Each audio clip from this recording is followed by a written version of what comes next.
Hello friends, मैं हूं advocate Nitish Banka. आप है मेरे YouTube channel let's speak legal में। दोस्तों, आज मैं जो है 340 सीआरपीसी यानी परजुरी के बारे में बात करूंगा। देखिए दोस्तों, क्या होता है कि जब भी आपके ऊपर फॉल्स केस होता है तो आपके अंदर एक चीज़ होती है कि जी सबसे पहले ना 340 का केस डाल देते हैं, क्योंकि वाइफ ने तो झूठ बोला है। वाइफ ने झूठ बोला है तो 340 379 BNSS जो अभी आ गया है, तो उसमें हम एक एप्लीकेशन डाल देते हैं, उसको परजुरी के लिए पनिश करेंगे। देखिए प्रॉब्लम क्या होती है कि आप परजुरी का लॉ समझते ही नहीं है और जल्दबाजी में आके एप्लीकेशंस फाइल कर देते हैं, जो कि डिसमिस हो जाती हैं या फिर बहुत बाद के लिए रख दी जाती हैं एक तरीके से। तो 340 या 369 BNSS को समझने के लिए आज मैं ये वीडियो लाया हूँ कि कैसे आप इसे समझ सकते हैं। देखिए, कभी भी इनिशियल स्टेजेस पे 340 या 379 BNSS आपको लगाना ही नहीं चाहिए। सबसे पहली बात तो ये है। अब आप कहेंगे जी कब लगाएं, वाइफ ने तो झूठ बोला है, उसने तो पूरी वो पिटीशन अपनी डाली है, ये सब चीज़ें करी हैं। देखिए झूठ बोला होगा, मैं आपसे बिल्कुल एग्री करता हूँ, बट ऐसा है कोर्ट अभी उसके झूठ को झूठ नहीं मानेगा, आपके सच को सच नहीं मानेगा। ये चीज़ आप इम्पॉर्टेंट आपकी ये है कि इनिशियल स्टेजेस पे जो है पेशेंस बहुत दिखाना चाहिए। ठीक है, उसने झूठ बोला है, आपके पास प्रूफ है, आपके पास सब कुछ है, मैं समझ सकता हूँ आपकी जो अंदर चल रहा है वो मैं समझ सकता हूँ कि अभी क्यों नहीं कोर्ट कंसिडर कर रहा, क्यों हमें सालों साल जो है ये ट्रायल और ये कोर्ट कचहरी के चक्कर काटने पड़ रहे हैं। दिक्कत आपकी ये है कि आपको सालों साल जो है कोर्ट कचहरी के चक्कर काटने पड़ रहे हैं अपनी इनोसेंस को प्रूव करने के लिए, जब आपने कुछ किया ही नहीं है।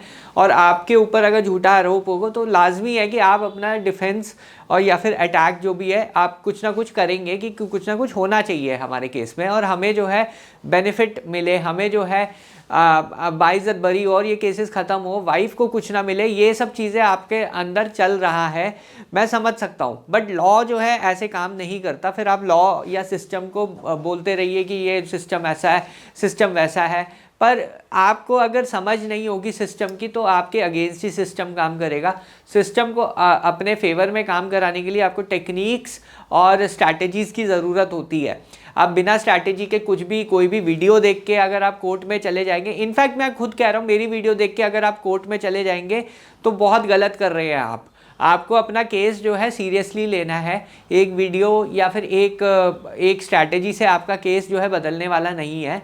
आपको अपने केस के फैक्ट्स अपने हिसाब से देखने हैं। इसीलिए मैंने जो है अपनी व्हाट्सएप कम्युनिटी बनाई थी।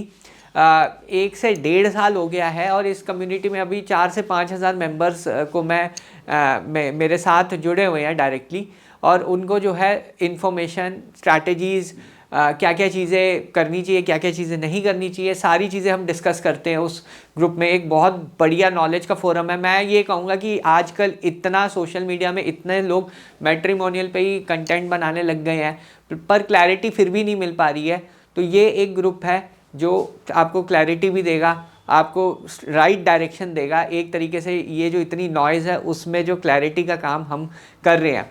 और ये मैं नहीं कह रहा, ये आप लोग जो जुड़े हुए हैं वो कह रहे हैं। ये देखिए मेरे पास सारे के सारे स्क्रीनशॉट प्रूफ हैं आपके कि कैसे जो है ये जो हमारे जो यूज़र्स हैं, हमारे जो ग्रुप के मेंबर्स हैं, वो इस ग्रुप के बारे में क्या कह रहे हैं।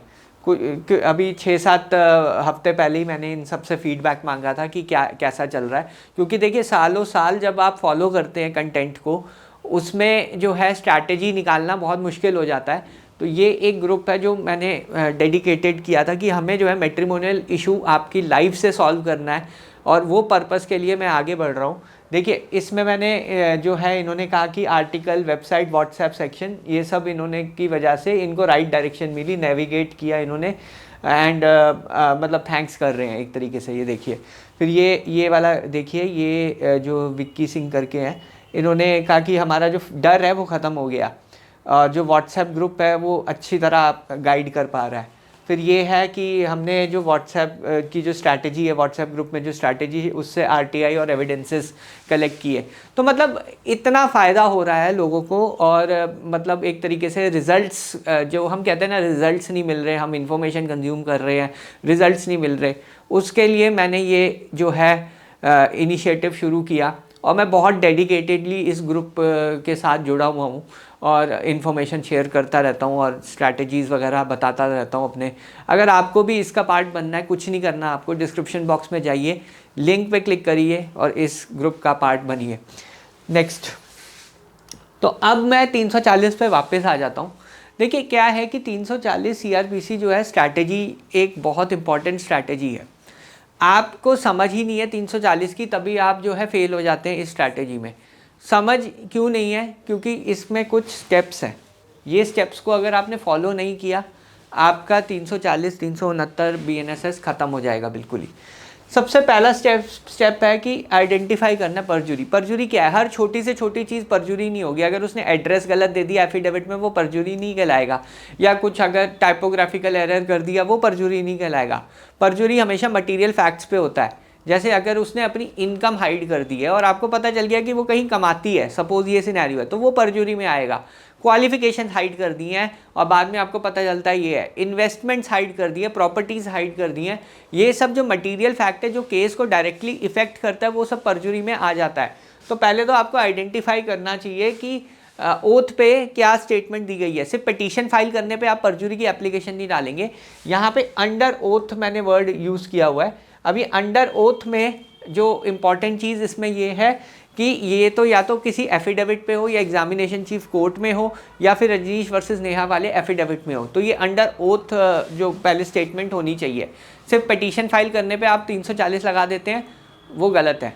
नेक्स्ट स्टेप है टाइमिंग। आपको देखना है उसकी कॉन्ट्राडिक्टरी पोजीशन जो है ऑन ओथ आई है, वो भी ऑन ओथ होनी चाहिए। अब कॉन्ट्राडिक्टरी पोजीशन क्या हो गई कि पहले कहती है जी मैं काम नहीं करती और अब कह रही है कि मैं काम करती हूँ। अभी क्या होगा जब आप डॉक्यूमेंट्स मंगाएंगे वाइफ साइड के कि वो वहाँ पे काम करती है या वहाँ से डॉक्यूमेंट आएंगे, तो वाइफ की स्टेटमेंट मैजिस्ट्रेट रिकॉर्ड करेगा, वो ऑन ओथ आनी चाहिए। अगर सिर्फ उसने वर्बली बोल दिया कि हाँ जी मैं काम करती हूँ, कोई ऑन ओथ स्टेटमेंट नहीं है और वहाँ से डॉक्यूमेंट आ गए, वो अभी एडमिट और डिनाई नहीं हुए, वो मैटर ऑफ एविडेंस हो जाएगा, फिर आप क्रॉस में पूछेंगे। अभी अगर जब आपने डॉक्यूमेंट्स मंगाए हैं तो ऑन ओथ एक और स्टेटमेंट आनी चाहिए जो कि कॉन्ट्राडिक्टरी होनी चाहिए पहली वाली स्टेटमेंट पे। सपोज पहले इसने कहा कि मैं काम जो है नहीं करती और अब उसने कह दिया कि मैं काम करती हूँ, हाँ इस कंपनी में कार्यरत हूँ, इतनी मेरी सैलरी है। अगर ये दो स्टेटमेंट आ गई तो दोनों कॉन्ट्राडिक्टरी स्टेटमेंट ऑन ओथ हो जाती हैं। तब आप डॉक्यूमेंट्स वगैरह ये सब आप मंगाएंगे, डॉक्यूमेंट्स उससे एडमिट कराएंगे। ये 91 CRPC में भी पॉसिबल है और क्रॉस एग्जामिनेशन की स्टेज पे पॉसिबल है। ज़्यादातर तरीकों में मैंने क्रॉस एग्जामिनेशन में देखा है, बहुत कम है कि 91 में उसने एडमिट करे हों डॉक्यूमेंट्स। तो ये आप करोगे प्रूव करने के लिए कॉन्ट्रडिक्शन। उसके बाद आप 340 लगाओगे। जब ये कॉन्ट्रडिक्शन ऑन रिकॉर्ड आ गया तब आप ऑन रिकॉर्ड लगाओगे। अब मैं एक लाइव केस एग्जांपल आपसे डिस्कस कर लेता हूँ। ये सारे स्टेप्स जो है एक समराइज़ कर देता हूँ। इसमें क्या हो रहा था कि वाइफ साइड का क्रॉस एग्जामिनेशन चल रहा था, उसने अपनी क्वालिफिकेशन छुपाई हुई थी।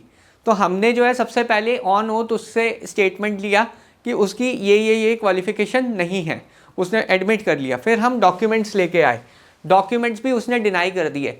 मैजिस्ट्रेट ने खुद वो डॉक्यूमेंट्स वेरीफाई करवाए, वो डॉक्यूमेंट जेन्युइन निकले और कोर्ट ने कहा कि हम परजुरी प्रोसीडिंग्स इनिशिएट कर देंगे। यहाँ पे मेरे को एप्लीकेशन मूव करने की भी ज़रूरत नहीं, क्योंकि मैंने ये सारे स्टेप्स फॉलो किए। पहले मैंने देखा कि क्या है परजुरी, क्वालिफिकेशन वो एक मटेरियल एस्पेक्ट है जिससे मेंटेनेंस इफेक्ट होती है, बहुत इंपॉर्टेंट एस्पेक्ट है। दूसरा मैंने टाइमिंग, मैंने क्रॉस एग्जामिनेशन में उससे पूछा कि ये जो डॉक्यूमेंट्स हैं ये आपके हैं या नहीं हैं, या ये क्वालिफिकेशन आपकी है या नहीं है। दो स्टेटमेंट्स मैं ले आया ऑन रिकॉर्ड और फिर मैं डॉक्यूमेंट्स से मैंने कन्फ्रंट किया। मैजिस्ट्रेट ने फिर वो डॉक्यूमेंट्स को कन्फ्रंट कराया और उसके बाद जो है हमने 340 फाइल की। तो ये पूरा स्टेप्स है। अगर आप ये स्टेप्स नहीं फॉलो करते तो परजुरी आप प्रूव नहीं कर पाएंगे। आप बोलते रह जाएंगे कि वाइफ ने झूठ बोला, बट ये स्टेप्स मिसिंग होते हैं, तभी आपकी एप्लीकेशन या तो डिसमिस हो जाती है या बिल्कुल लास्ट में कंसिडर की जाती है।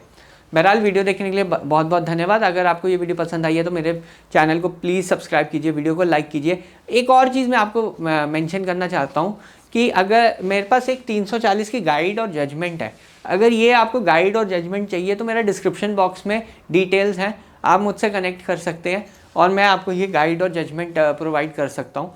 तो आप अगर आपको चाहिए 340 पे तो आप डिस्क्रिप्शन बॉक्स में डिटेल्स दी हुई हैं, वहाँ से कनेक्ट कर सकते हैं। बहरहाल वीडियो देखने के लिए बहुत बहुत धन्यवाद। Thank you very much.